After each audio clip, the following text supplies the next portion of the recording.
Salam cənab general. Səbəli. Deməli, məşhur gitarist, terörist.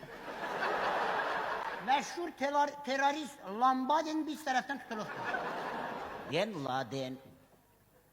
Hə də nə o Lambadin, o Pentagonu vuran dağdan partladı.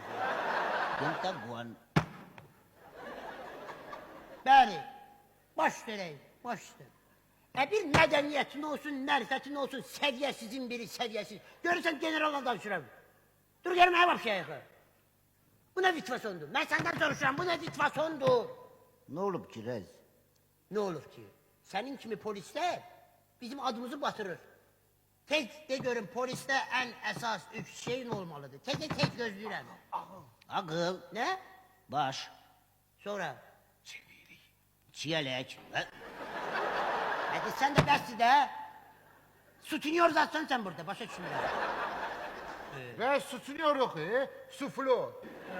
Hadi ondan. Sonra üçüncü. Operativlik. Opera tiyatrı. Ne? Operativlik. Ferzaliyev. Sen adam değilsen. Yok. Sen hiç Yeva'da değilsen. Yadında kalsın.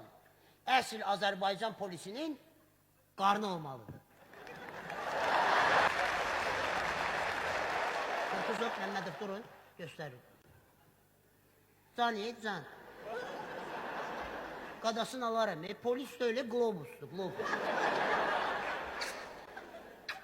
Görürsə, qarın deyil ki, elə bir bronijiletdir. Bronejilet yok bronejivot. Düz deyilsin. Ben kurban sever. Hafifte jumut. En marşrutka girip cemaat medrub yer verir. Billahi hamile. Senin o Avrupa'da, Amerika'da hiçbir yerde sen karınlı polis tapmayacaksın. Bizde niye? Çünkü onların polis sisteminden başı çıkmıyor.